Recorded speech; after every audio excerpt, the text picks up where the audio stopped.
Ngunit naging makabuluhan ang naging selebrasyon dito sa Ninoy and Cory Aquino Monument sa Maynila sa kaugnay pa rin ng ika-27 anibersaryo ng EDSA People Power Revolution.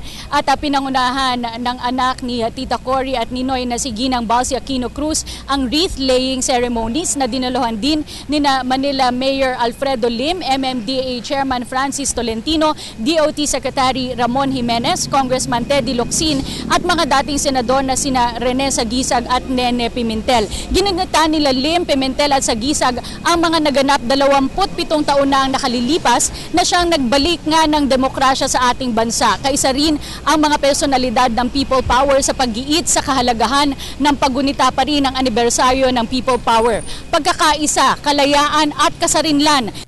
EDSA na kailangan anilay protektahan at pahalagahan ng bawat Pilipino magpasa hanggang ngayon. Napakahalaga po para sa aming pamilya ang paggunita ng anibersaryo ng People Power.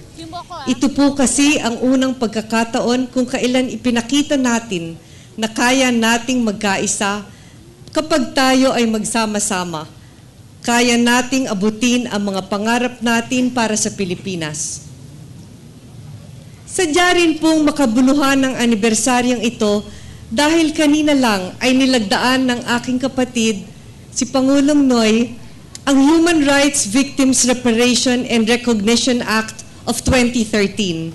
Dahil po sa batas na ito, mabibigyan na po ng hustisya at karapat-dapat na pagkilala ang mga Pilipino na tulad ng aking ama ay naging biktima ng martial law. Kasama po natin ang marami sa kanila ngayon dito. Kagaya po ng sinabi kong si Senador Pimentel, si Teddy Boy Locsin ng kanyang ama na may ng Philippines Free Press na isinara noon ni Marcos na kulong din kasama ng aking ama sa Fort Bonifacio. Lagi pong sinasabi ng aking kapatid na si Pinoy, kayo ang boss ko. Ang mga salitang ito po ay pagpapatunay lamang ng paniniwala ng aming mga magulang na ang taong bayan ang dapat laging inuuna.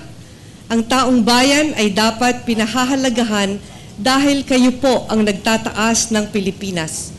Tulad po ng nakita natin sa EDSA, ang pagbabago, ang people power ay nagbumula sa inyo. Kapag kayo po ay aming kasama, wala pong imposibleng pangarap para sa Pilipinas na ating mahal. Kaya dahil po doon, ako po ay nasisiyahan na dumala kayo rito.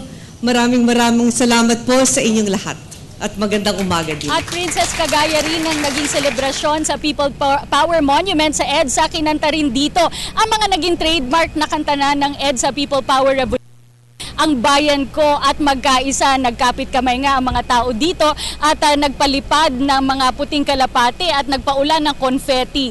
At yan ang mga naging kaganapan mula dito sa Ninoy and Cory Aquino Monument sa Maynila. Para sa Telebisyon ng Bayan, ako si Cathy San Gabriel.